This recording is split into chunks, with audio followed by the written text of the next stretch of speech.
안녕하세요. 김현정입니다. 오늘은 합계 출산율 여러분 들어보셨죠? 0.65라는 거 작년 말에 그에 대해서 얘기를 좀 나눠보려고 합니다.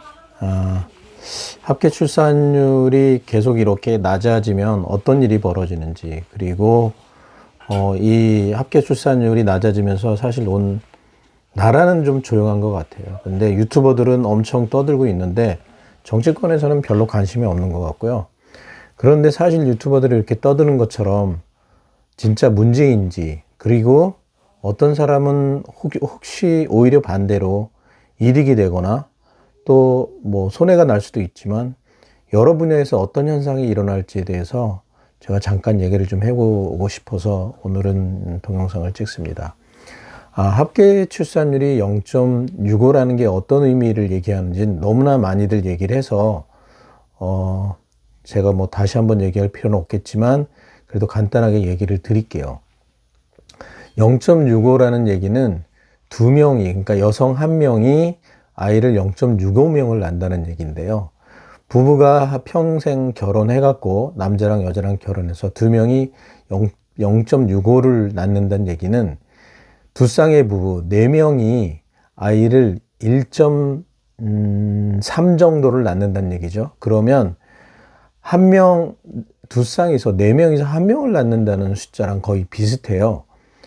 그러면 4명이서 한 명을 낳는다. 그러면 보통 30세 전후 결혼해서 30, 한 2, 3에 32, 3세 애를 낳았다고 치자고요. 그러면 4명이 태어나서 살다가 31, 2-3살에 결혼을 했는데 아이를 하나를 낳았어요. 그러면 예를 들어서 40명이 태어나서 살던 나라에서 30년 후에 10명이 태어나는 거거든요. 10명이 태어나면 다시 또 30년 후에 지나면 이 10명이 각 남자 5, 여자 5을 낳는다고 치면 이 10명이 4분의 1이니까 또 거의 2명 정도 되나요? 2명 반 정도 되겠네요. 그러면 40명이 60년만 지나면 2명 반이 되는 거예요. 그러면 4천만이 60년이 지나면 250만 명이 되나요?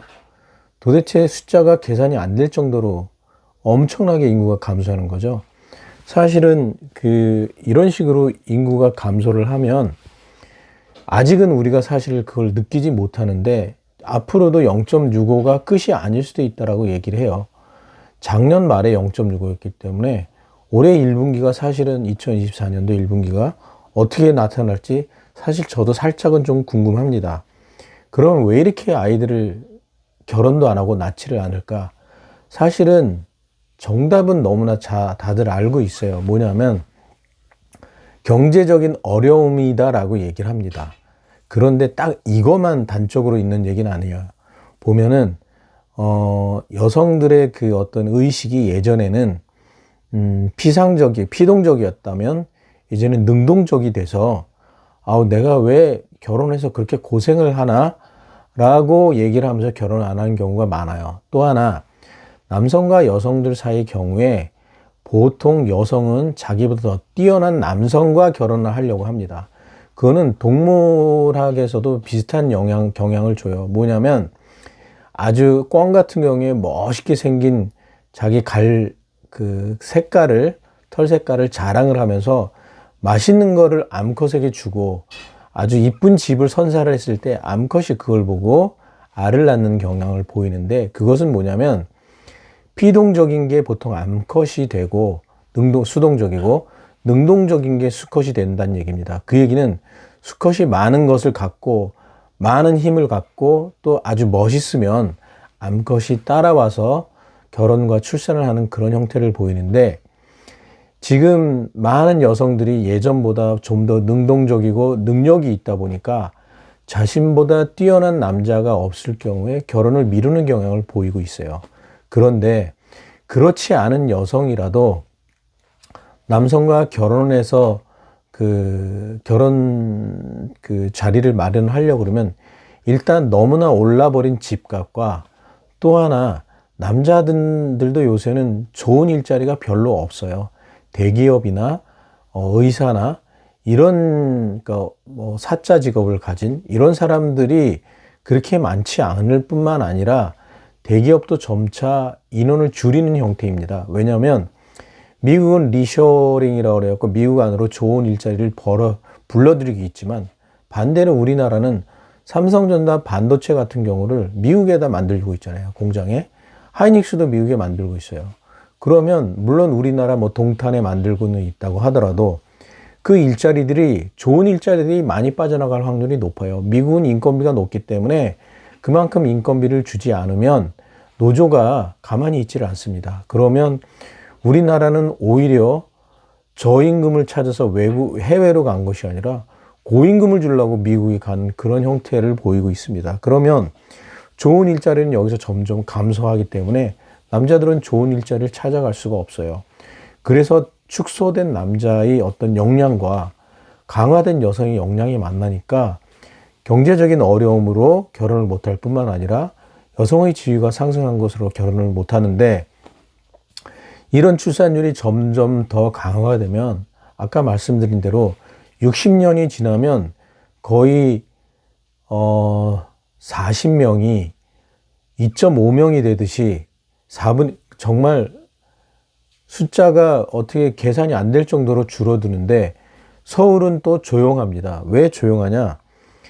실질적으로 그 지방에 있는 많은 젊은이들이 동시에 또 서울로 올라오고 있어요. 지방에서 태어난 젊은 청년들의 4분의 1 정도가 매년 서울과 수도권으로 올라온다고 합니다. 그러니까 수도권은 우리나라 전체 인구 5,100만 중에 한 50%인 2,500만이 살고 있어요.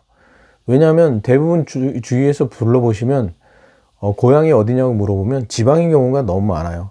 그러면 다 지방에서 마산에서 태어나고 경주에서 태어나고 경상도에서 태어나고 부산에서 태어나고 제주도에서 태어난 사람들이 다 올라옵니다. 그러면 이 사람들이 출산은 줄어서 사람은 감소를 한다 하더라도 수도권으로 계속 사람이 들어오니까 수도권에서는 사람이 감소하는 영향을 잘 느끼질 못하거든요. 그러면 이럴 경우에 전국이 딱 수도권만 남고 지방은 말 그대로 노인들만 남는 그런 이상한 형태의 도시국가가 되는 형태가 되어가고 있어요. 그러면 어떤 일이 벌어질까요? 정부의 그 세금 자체, 소득세라든가 지방에서 근무하는 사람이 줄기 때문에 세금 자체, 정부의 소득 자체가 줄어들 겁니다. 세금이 많이 감소를 하겠죠. 물론 젊은이들은 들어와서 서울이나 수도권에 와서 살면서 그만큼 경쟁이 치열하지만 또 모두 다 좋은 일자리를 얻지는 못해요. 실제로 여러분들 젊은 애들 보면 젊은 친구들의 고독사 하는 경우가 의외로 많다는 걸 여러분은 여러 자료에서 알 수 있을 겁니다. 그렇게 경쟁도 치열하고 치열한 경쟁에서 밀려나는 사람들도 많고 그러다 보니까 젊은 사람들이 결혼과 출산을 할 수가 없어요. 그러면 일단 젊은이들이 출산이 줄고 인구가 감소하면 지방 외곽부터 사람들이 줄게 됩니다. 왜냐하면 아까 말씀드린 대로 도시 이동의 현상이 같이 일어나면서 수도권으로 좋은 일자리를 찾기 위해 또 몰려들거든요. 그러니까 정부의 세금 자체가 줄어드는데, 세금이 줄어들면 정부의 재정 적자가 일어나요. 정부가 재정 적자가 일어나면 그 재정 적자를 메꾸기 위해서 어떤 일을 해야 되냐면 소비를 줄이거나, 만약에 소비를 못 줄인다면, 정부의 지출을 못 줄인다면 통화량을 늘려야 돼요. 어떻게? 국채를 발행해서. 그게 재정적자가 일어나는 거거든요. 그런 재정적자가 일어나면 어느 순간부터 국가의 부채가 늘어납니다. 국가의 부채가 늘어나면 옛날에 남유럽 그 재정위기처럼, 제가 예전에도 한번 얘기를 했는데, 국가의 부채가 80%가 넘고 100%가 넘어가는 순간 남유럽 재정위기 같은 금융위기가 일어날 것이다. 그럼 미국은 100%인데 왜 안 일어났을까요? 미국은 기축통화국이에요. 그래서 그나마 더 견딜 수 있는 것입니다. 일본도 중기축통화국인데 일본도 국가부채가 260%예요. 일본은 왜 안 일어날까요?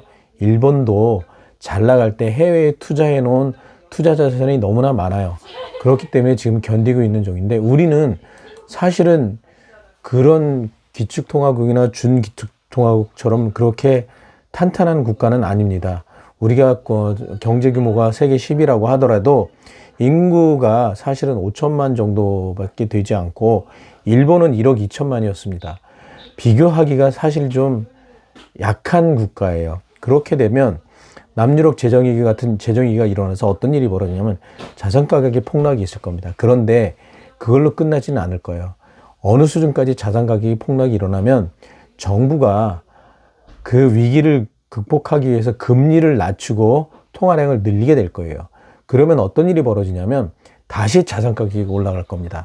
감당이 안 될 정도로. 그리고 금리는 다시 아르헨티나처럼 50%, 60%까지 올라가게 될 거예요. 왜냐하면 통화량을 감당이 안 될 정도로 늘릴 확률이 상당히 높아요.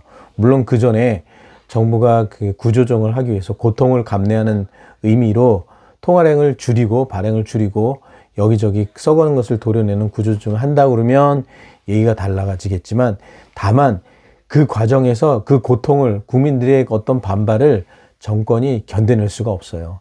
제가 봤을 땐 오히려 아르헨티나 같은 그런 형태가 될 확률이 상당히 높고요. 일단은 정부가 그렇게 되니까 환율이 올라갈 확률이 상당히 높습니다. 그 나라의 화폐 가치가 폭락을 하는 거죠. 그럼 어떤 일이 벌어질까요? 우리는 거의 100%전 세계에서 사용할 물건을 수입해 오는 국가입니다. 그렇게 되면 기축통화국 달러는 거의 다 빠져나갔을 확률이 높고, 그럴 경우에 물건을 들여놓으면 우리가 더 많은 통화량을 늘려야 물건을 들여올 수 있죠. 교환이 가능하니까. 그럼 교환 비율이 점점 높아지면서 오히려 물가는 더 올라가고 금리는 올라가는데 사람들이 쓸 물건은 없어지는 형태가 돼가요. 그러면 국가는 어떻게 할까요? 그 사람들 다 굶어 죽을 수 없으니까 통화량을 또 늘려서 기초연금 같은, 기본소득 같은 돈을 또 줄 겁니다. 그러면 빈곤의 악순환이라고 해야 되나요? 악순환이 더 심해져요. 그리고 우리나라는 어떤 일이 벌어지냐면 국민들이 우리나라에서 탈출을 하게 될 거예요. 필리핀처럼. 필리핀도 그렇거든요. 왜냐하면 아르헨티나도 똑같은데요. 베네수엘라도 똑같습니다. 그 나라의 화폐 가치가 하락하면, 예를 들어서 급여 생활자들은 한 달치 월급을 받아서 일주일 또는 2, 3일밖에는 쓰지 못하고 나머지는 굶어야 돼요. 그럼 하루에 한 끼밖에 못 먹는 형태가 될 수 있고요. 그나마 우리가 쌀이 남아도는 국가인데 그나마 쌀이라도 남아있으면 다행일 확률이 될 거예요. 그래서 저는 이런 식으로 출산율이 계속 내려가면, 물론 중간에 출산율이 너무 내려가면 정부에서 외국인을 엄청나게 많이 들여올 겁니다. 저는 그럴 거라고 생각하고요. 그렇게 되면 또 어떤 일이 벌어질까요? 국민들 간에 엄청난 혼란스러운 일이 벌어질 겁니다. 무슨 얘기냐? 한국민만 사는 동네, 강남에 몇 군데, 그리고 외국인들만 사는 동네, 구로나 이런 데, 그리고 또 외국인과 한국인이 섞여 사는 나머지 서울의 지역들, 이런 식으로 굉장히 어떤 갈등이 일어날 확률이 상당히 높다고 생각해요. 그래서 사실은 이렇게 출산율이 내려가는 거는 사실은 좋은 일이 아닙니다. 그러면 왜 이렇게 출산율이 내려가냐? 아까 얘기했듯이 젊은이들이 살 수 없는 환경을 만들었기 때문에 이런 거예요. 국가가 왜 2015년도에 빚내서 집 사라라고 내수를 살린다는 그런 어리석은 행동, 일본이 갔던 그 행동을 그대로 따라하고 있어요. 저는 정말 정치인들을 어떨 때는 정말 알밤을 한번 쥐어주고 싶습니다. 최경환이 그분은 정말 잘못한 거예요. 내수 살리겠다고 빚내서 집 사라라고 할 것이 아니라, 국민들이 그때 국민들이 갖고 있는 돈을 쓰지 않도록 더 검소하게 하고, 경기가 죽더라도 우리 역량이 그거밖에 안 되면 그 상황에서 경제를 이끌어 가야 되는 게 맞다고 생각을 해요. 마치 돈이 하나도 없는 사람이 돈이 많은 것처럼 여기저기 돈 빌려서 슈퍼카 타고 다니고 오마카세 하고서 좋은 거 먹고 나서는 나중에는 배째라라고 들어놓는 거랑 똑같은 형국을 만들어 버렸어요.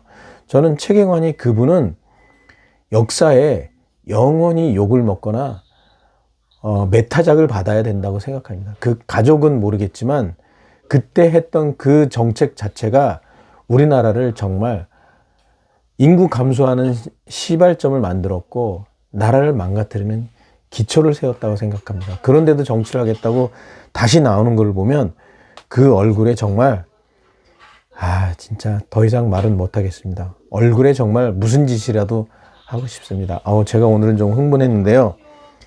정치권이 어떤 행동을 하느냐에 따라 나라의 미래가 너무나 달라질 거라는 걸 우리는 좀 알아야 되고, 저번에도 얘기했듯이 공짜로 받는 돈이 지금 당장은 좋을 수 있어도 우리나라를 망가뜨리는 거를 여러분들은 좀 알아줬으면 좋겠습니다. 감사합니다.